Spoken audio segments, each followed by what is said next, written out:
Hey everyone, Sumo Spiffy here. We're a week out from the March 2025 Basho, and that means it's time for another tier list. If you've never seen one of these before, the short version is that we rank the wrestlers based on how many wins we think they'll get. So even though our new Yokozuna might be the best wrestler, it doesn't guarantee he'll be at the top of the tier list if someone else has a legit shot at doing better.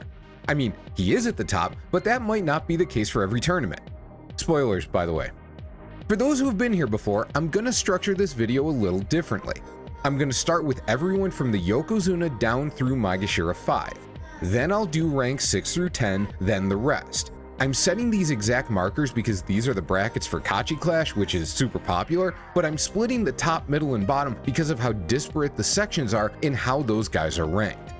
Starting at the top, Hoshoryu, S tier. This is not an automatic S tier because he's the Yokozuna. A Yokozuna is expected to be S tier, but other guys can pose enough of a challenge to pull him down a notch.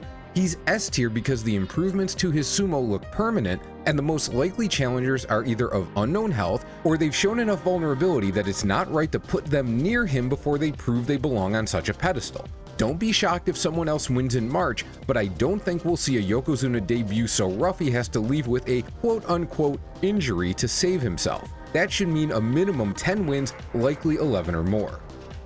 Onosato, A tier, Kotozakura, A injury tier. Onosato's relatively unimpressive November was chalked up to a post-promotion hangover. He didn't seem much better in January, which on one hand is a little concerning. On the other, merely looking okay still landed him 10 wins. The chaos at Nishonoseki doesn't seem to prevent him from rolling over most of his opponents, and there's no reason to believe that'll change. Kotozakura, of course, looked awful as his knee wrecked any hope of a Yokozuna run. Supposedly he's feeling better, and anyone who's watched the sport for a minute knows he's extremely capable, but for the first time in a while, Koto in fantasy games is buyer beware. Still, he's realistically at least B tier. Alright, I'm finally doing it. I believe in Daieisho enough to make him B tier. I kept putting him at C+ with 80 to 90% odds of getting a winning record, so this isn't that much of a leap. Still, B tier is my stamp that a guy will, no question in my head, reach 8 wins. I don't like doing it when someone sees at all like an edge case. All those 8 and 7s in a row for Daieisho gave me doubts, and the 11 and 4 on its own isn't enough to alleviate that. After all, he was 6 and 4 after 10 days, never in contention, and the only legit Maegashira contender he had to fight was Takerufuji. But 7 of those wins came against guys he'll see again, and the only one he has a losing record against head-to-head is Wakatakakage. And that record's only 7 and 8. He has a lot of paths to 8 wins, and I think he'll get there, for sure. After Daieisho, several wrestlers are B injury tier. Wakamotoharu is the obvious one. He looked half dead in January, but the easing of his schedule due to his ungodly bad performance still allowed him to lock up 6 wins. As I noted in the Kirishima breakdown, the schedule difference between the Sanyaku and Maegashira 1 can be considerable depending on how many Maegashira contenders there are. If he's back to his normal self, even a 3 and 4 record against the Sanyaku should set him up for a fairly easy run at a winning record. Considering how hard he falls off when hurt though, think of him as more of a high C+ pick. His brother might be more of a surprise here considering he was only 1 win short of a winning record with what can be the most difficult schedule in the sport. Wakatakakage didn't look awful, but he did seem to lack some of the explosion and drive that we'd seen in his comeback before January. It could have been that his knee was just a little off for one basho, or it could be that this is where he'll be physically now that the long-term grind is setting back in.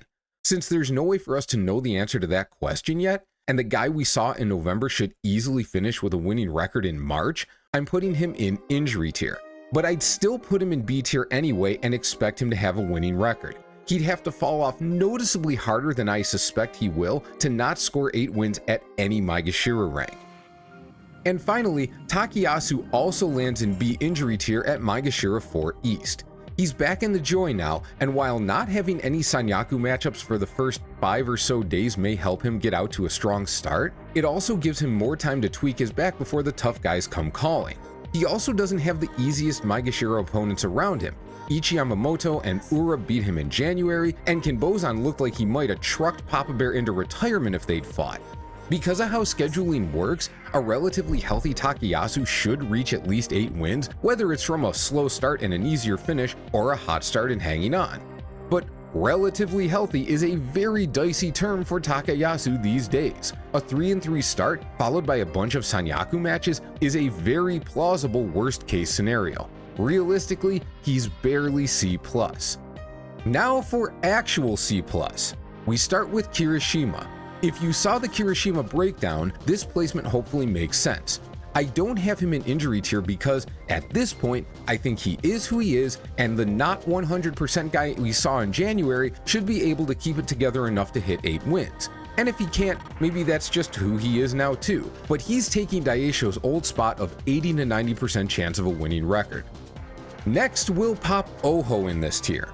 I initially had him around a 50-50 shot at getting a winning record, but the more I think about it, the more I think I'm underselling his chances. On the plus side, he wasn't barely squeaking out wins in January, he was fighting very well. It's hard to argue that anyone below Ozeki, apart from maybe Takerufuji, has more long-term upside than Oho, and those two are basically the same age. So if you're looking for a Komusubi or Sekiwake fantasy pick that's capable of going 12 wins, he's the guy.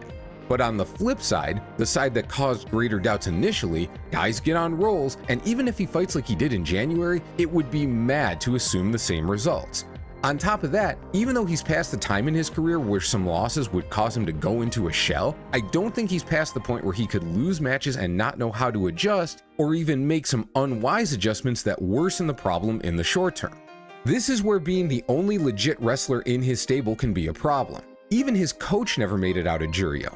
I'm sure he's got other people he can lean on, but it's not the same as being in like Isegahama or Oitakaze, where there's a half dozen guys facing the same people you are who can make suggestions. If Oho flounders, he's got to figure it out much more on his own than the great majority of his peers. That's why I gotta see him do it before I can really believe. I think he has a true 6 to 11 win range, which is enormous. High risk, high reward fantasy pick. Abi's also here yet again.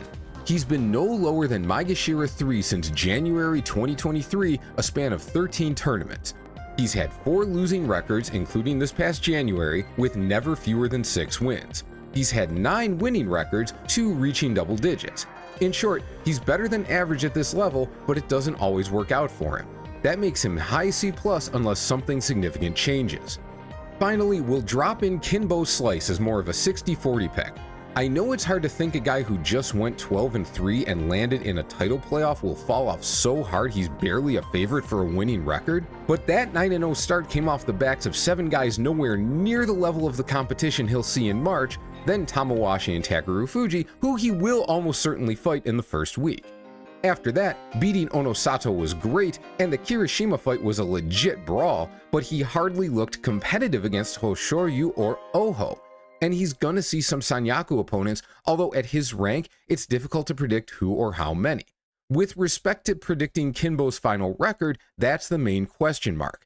If everyone stays healthy and he doesn't contend, he'll probably only see 3, maybe 4 Sanyaku wrestlers, and maybe those are guys he can beat. But if 1 or 2 guys above him get hurt, he might have to run the whole gauntlet, and that'll probably go far worse. C- next, starting with Ura. Ura mostly lands at the top of the C- pile here because his rank may save him from a Sanyaku fight or 2. There aren't many gimmies around him, but a lot of those fights are still winnable. The question is whether he's saved from late-day Sanyaku matches by those guys being needed for contender fights, or if he's stuck, like in January, winning on day 14 only to be rewarded with Onosato on day 15. He probably won't be that lucky or pop off so hard early he can afford the losses late, but we never count out the pinky. Next is Gonoyama.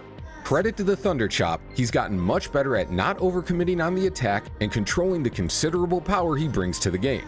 His first win in 6 tries against Ura was a good example of that, and he followed it up with a first win in 5 against Hiradoumi. But he also went 8-7 with the final Fusen win Takerufuji ever gave up as part of it, stick that in your trivia hat, and the only guys he beat anywhere near his size were Atamifuji and Takarafuji. Those two had their own problems.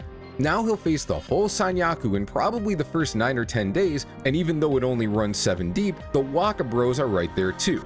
I don't think he'll collapse so badly he's 2-8 or worse after 10 days, so the schedule after that may allow him to find a winning streak, but I'd be stunned if he's 5-5 or better with 5 days to go. After that, we've got Tobizaru and Takanosho in that order, although I consider them fairly even picks. On the one hand, Tobizaru will get Sanyaku opposition from day 1, whereas Takanosho will probably get a couple of days to find his flow before they come calling. On the other hand, Takanosho keeps showing that when he has early day Sanyaku matchups, it really does not go well. Another 7-8 for Tobizaru and 6-9 for Takanosho is very plausible, as is the reverse.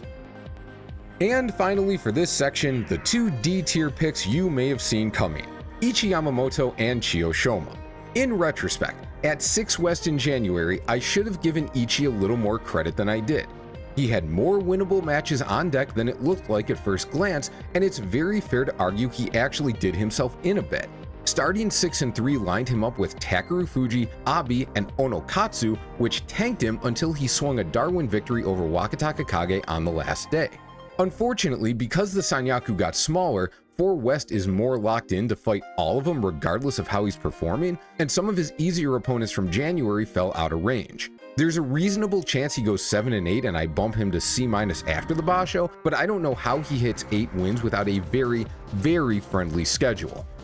Chiyoshoma, on the other hand, did an extraordinary job in January, and I don't feel the slightest bit bad about doubting him because there was no way in hell anyone saw that coming.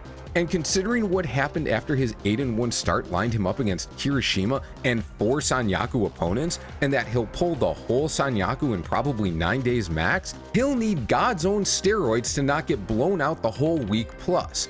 Incredible story, great fun to watch, not getting replicated.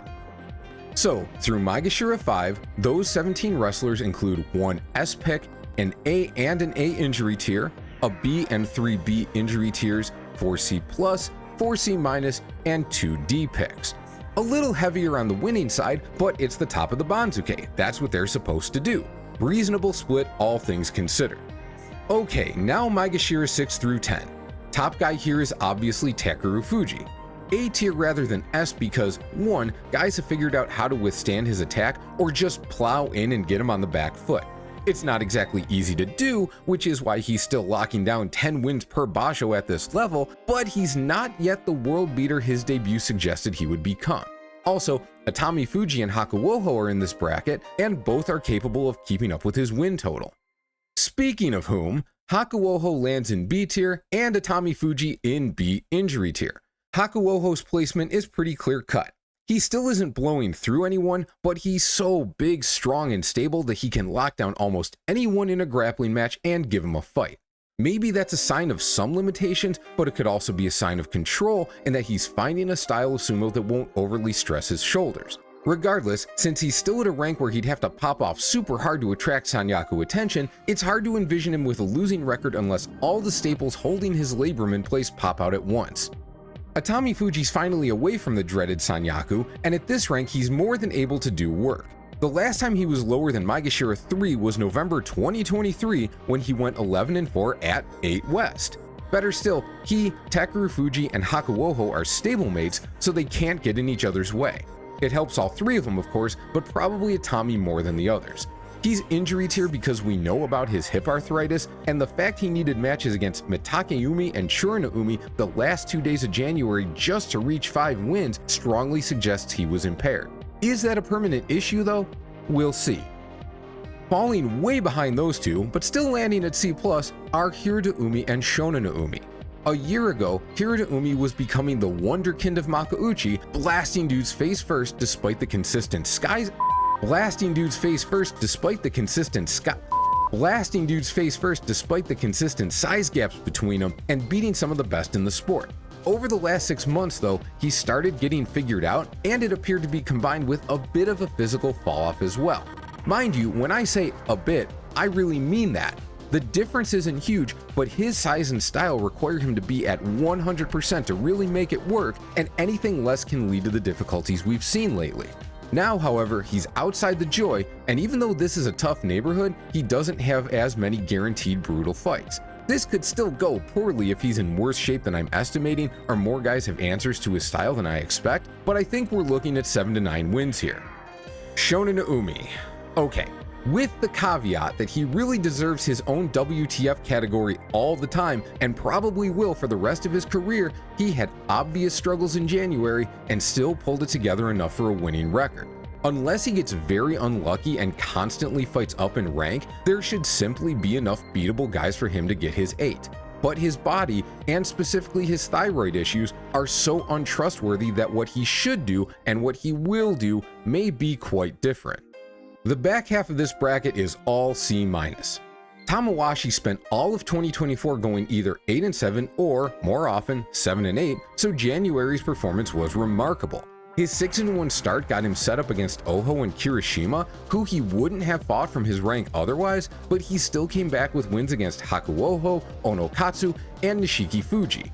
But one tournament that's different from the others is usually the outlier it appears to be, and life in the mid-ranks is gonna be rough this basho. Top of C- might be a little optimistic, but he just showed to never count him out. I have Endo slightly ahead of Oshoma really because of rank. For one thing, Oshoma's almost guaranteed to fight Takerufuji and Endo isn't. He might, but it's not as guaranteed. Second, Maegashira 9 is around the cutoff for who gets placed against the lowest ranked wrestlers outside of the days where matchups are largely made based on record. That cutoff might be a little lower this time because we're going to rank 18, which is why I'm still not big on Endo's chances of a winning record, but he at least has a reasonable chance for a few easier fights. Nishikigi should be out of range of Kinbozan and Takerufuji, but Atami, Oshoma, Hakuoho, Shonannoumi, Midorifuji, and Onokatsu are almost certainly on his dance card, and that's a lot for rank 10. He's good enough to take advantage of weaker fights if those don't go well, but unfortunately for him, recent schedules have shown that someone who struggles at his rank is just as likely to get plugged in against someone much higher who's also having a tough go. He could have another of those "where did that come from" bashos, but he'd have to really be on top of things. Finishing things up in this bracket is Shodai, our favorite Dark Lord of Chaos. He likes to mess with everyone's business, including beating Hoshoryu in January for the first time since 2023, but more than anything, he's a sucker for a big fight. That hits him with a double whammy. He's surrounded by difficult opponents, but at this level, they're still not big fights. This is one of those bashos where it doesn't matter his final record, he'll win at least 3 matches few people expect him to win, and lose at least 3 matches he absolutely should not lose. That's the mid-ranks, and those 10 guys include an A tier, a B and a B injury tier, 2 C+, and 5 C-. This is relatively good for the mid-ranks, but then again, this narrow band of wrestlers doesn't usually include 3 guys like Takerufuji, Atamifuji, and Hakuoho. Plus, Atami's health could knock him down a few pegs, which leaves more wins available for the rest. This all feels pretty reasonable. Now we finish with Maegashira 11 and below. Since the Banzuke goes to 18 East, this group includes 15 guys. If you've been paying attention to Juryo, it shouldn't shock you that Aonishiki, and I don't know how to pronounce that, settles into A tier. I initially had him at high B tier because he's only 3 and 2 against the opponents up here in Makuuchi with him, and life might get a fair bit tougher once he's done with the bottom ranks. However, even if we assume he has the same results against the same guys, he should blow through wounded Kotoshoho and Mitakeumi. It's hard to see Tokihayate beating him, and Churanoumi probably has no chance unless he magically becomes the guy he was last July and September. Even if Nishikigi beats him, that puts him at 6 and 3. I think he can beat 4 of the guys just past those ranks. If he does better, thus earning attention from the Sanyaku, he'll probably drop more fights, but he'll at least have more wins banked before the degree of difficulty spikes. He's healthy, he's absolutely dominated at every level so far, and there's a lot of guys around him who either yo-yo in and out of Juryo, or who we should expect to do so from here out. 9 wins seems like the bare minimum, so I think 10 is a safe prediction. Nobody else is in A or B, so we go to C+ and Onokatsu. Yes, he went 7 and 8 from the same rank in January, but he was 6 and 3 before the whole thing fell apart, and he's still improving. Barring injury, he should replicate his 7 wins at a minimum, but I don't think he's likely to get past 9 either. In a fantasy sense, he won't win you anything, but he won't lose you anything either.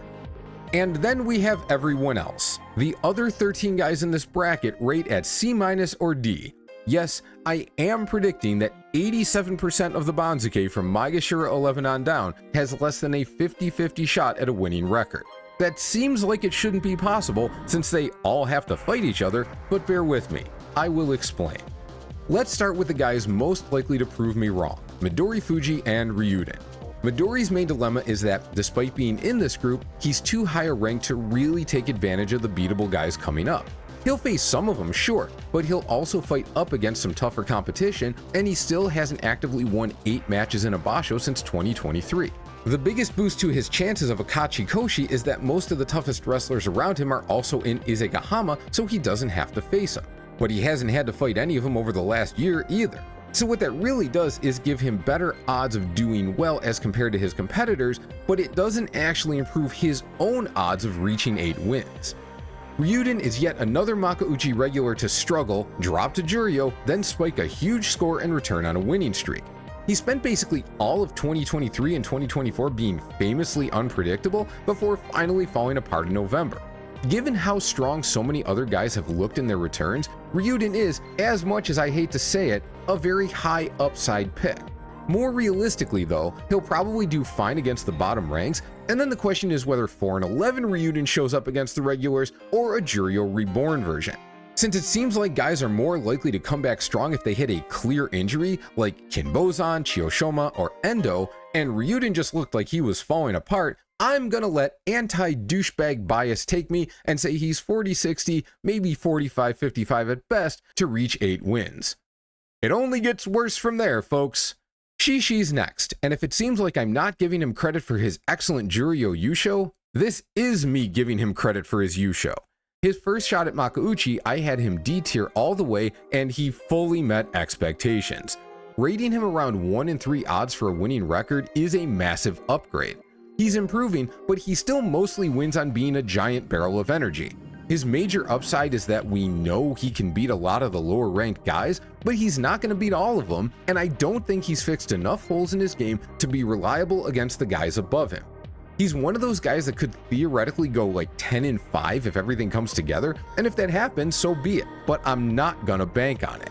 I'd be very surprised if he's double digits in either wins or losses.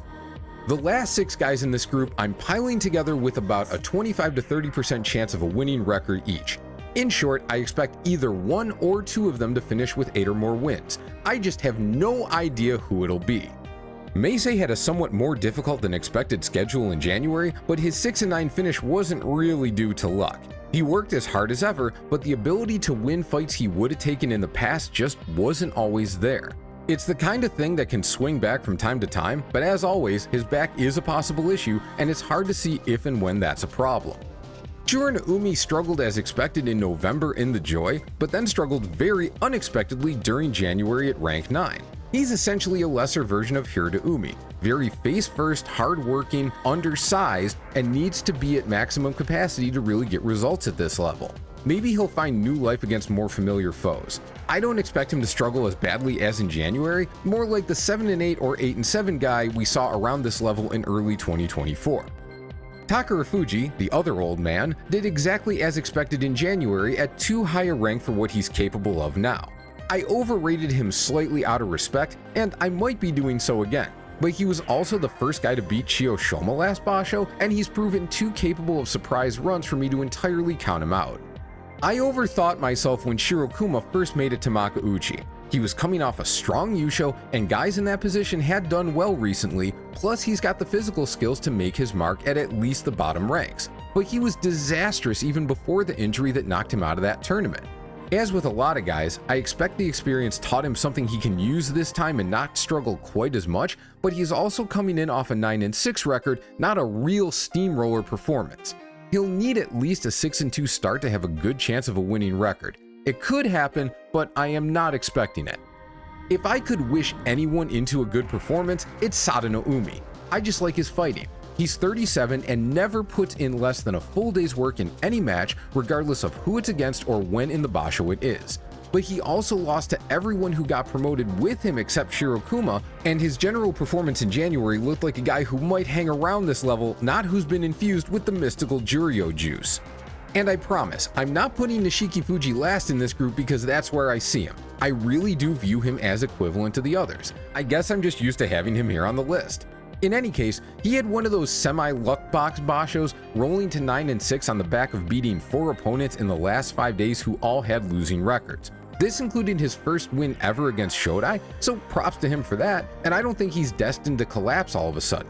Like the other Izagahama guys, he's fortunate to avoid many of the most difficult potential matchups, but he can't pick on the lower ranks for the whole tournament. Okay, that's C-.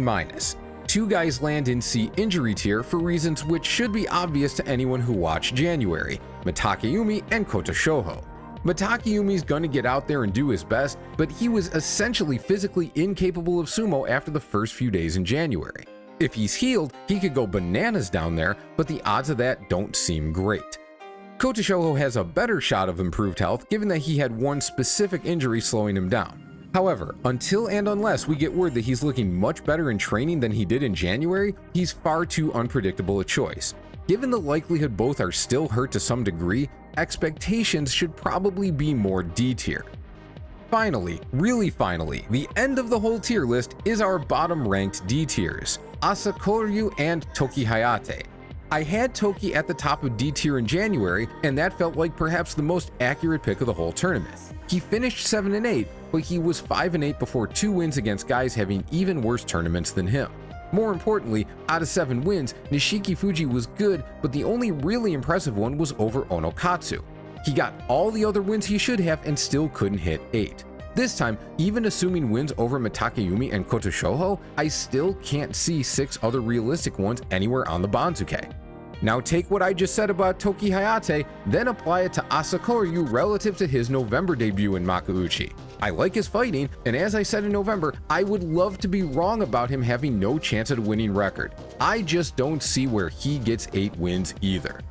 Alrighty, that is the tier list for March 2025. I know a handful of these C- picks will make me look silly, but who do you think it'll be? Let me know in the comments. Other than that, like, subscribe, have a great day, and I will see you soon.